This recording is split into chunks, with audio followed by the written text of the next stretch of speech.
एक बहुत दिलचस्प कहानी सुनाता हूं, ध्यान से सुनिएगा। एक बार एक पक्षी ठंडी जगह से उड़ रहा था, लेकिन ठंड इतनी ज्यादा थी कि वो ठंड के मारे जम गया और सीधे जमीन पर जाके गिर गया। पास से एक गाय जा रही थी, जिसने पक्षी को तड़पते देखा तो उसने पक्षी के ऊपर गोबर कर दिया। गोबर की गर्मी की वजह से वो पक्षी धीरे धीरे रिकवर करने लगा, उसकी ठंड कम होने लगी और उसे एहसास होने लगा कि वो शायद बच जाएगा, जिसकी वजह से वो खुशी के मारे गाना गाने लगा।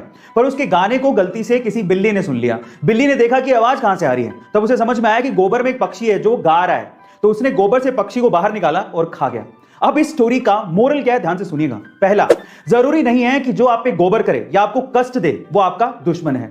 दूसरा, जरूरी नहीं है कि जो आपको गोबर से बाहर निकाले या कष्ट से बाहर निकाले वो आपका दोस्त ही है। और तीसरा, जब भी आप गोबर के अंदर हो यानी कि कष्ट में हो तो अपने मुंह को बंद रखना चाहिए। गाइस, आपको ये स्टोरी कैसे लगी कमेंट सेक्शन में जरूर लिखिएगा और ऐसे अमेजिंग वीडियोस के लिए शेयर, सब्सक्राइब एंड लाइक। मिलते हैं अगली वीडियो में। गाइस, इंडिया जैसे बहुत सारे देशों में बहुत से लोग सिर्फ नौकरी पेशा हैं। वो नौकरी ही करना चाहते हैं और खुद का बिजनेस नहीं।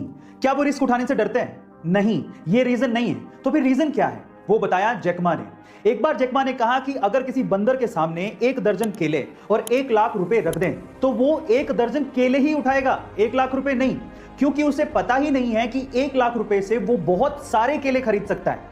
इसी तरह से नौकरी पेशा लोगों को यह पता ही नहीं है कि बिजनेस करने से, जिसमें उतनी ही मेहनत लगेगी जितनी वो जॉब के लिए करते हैं, उससे ज्यादा पैसा कमाया जा सकता है। गाइस, यही रीजन है जिसकी वजह से ज्यादातर लोग जॉब करते हैं, वो इस चीज से बेखबर हैं। गाइस, आपको ये जान के कैसा लगा और क्या आप भी इससे तवज्जो रखते हैं? कमेंट सेक्शन में जरूर लिखिएगा और ऐसे अमेजिंग वीडियोस के लिए शेयर, सब्सक्राइब एंड लाइक। मिलता है अगली वीडियो में।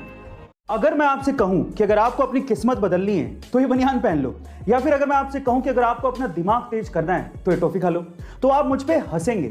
लेकिन बहुत बड़ी बड़ी कंपनियां ऐसे ही आपको एडवर्टाइज करके या सेलिब्रिटी के थ्रू बुलवा के आपको सामान बेच भी रही हो और आप बनियान खरीद के पहन भी रहे हो और टॉफी खरीद के खा भी रहे हो। विश्वास नहीं होता?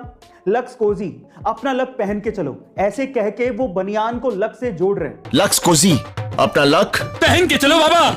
और इसी तरह से मेंटोस, दिमाग की बत्ती जला दे, ऐसे कह के वो एक टॉफी को दिमाग को तेज करने वाली बता रहे हैं। मेंटोस, दिमाग की बत्ती जला दे। और आप लोग ये सब खरीद भी रहे हैं। गाइस, आइडिया बुरा नहीं है, इट्स ऑल अबाउट एडवर्टीजमेंट। उनको पता है कि ऐसी कहानियां आज भी दिमाग पर उतना ही असर डालती हैं, चाहे आप मानो या ना मानो, बस दिखाने का तरीका अलग होना चाहिए। गाइस, आपको ये इन्फॉर्मेशन कैसे लगी कमेंट सेक्शन में जरूर लिखिएगा और ऐसे अमेजिंग वीडियोस के लिए शेयर, सब्सक्राइब एंड लाइक। मिलता है अगली वीडियो में।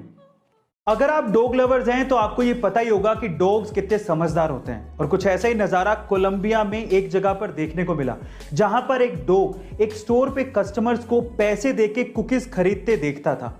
तो उसे ये लगता था कि हरी पत्ती देने पर कुकीज मिलती होंगी, तो वो अपने मुंह में हरी पत्ती दबा के स्टोर के काउंटर पर पहुंच गया। बट वो हरी पत्ती पैसों वाली नहीं थी, रियल वाली हरी पत्ती थी। उसकी इंटेलिजेंस और प्रेजेंस ऑफ माइंड को देख के स्टोर के ओनर ने उसे पत्ती के बदले कुकीज दे दी। गाइस, क्या आपके पास भी डॉग है और वो इतना ही समझदार है? कमेंट सेक्शन में जरूर लिखिएगा और ऐसे अमेजिंग वीडियोस के लिए शेयर, सब्सक्राइब एंड लाइक। मिलता है अगली वीडियो में।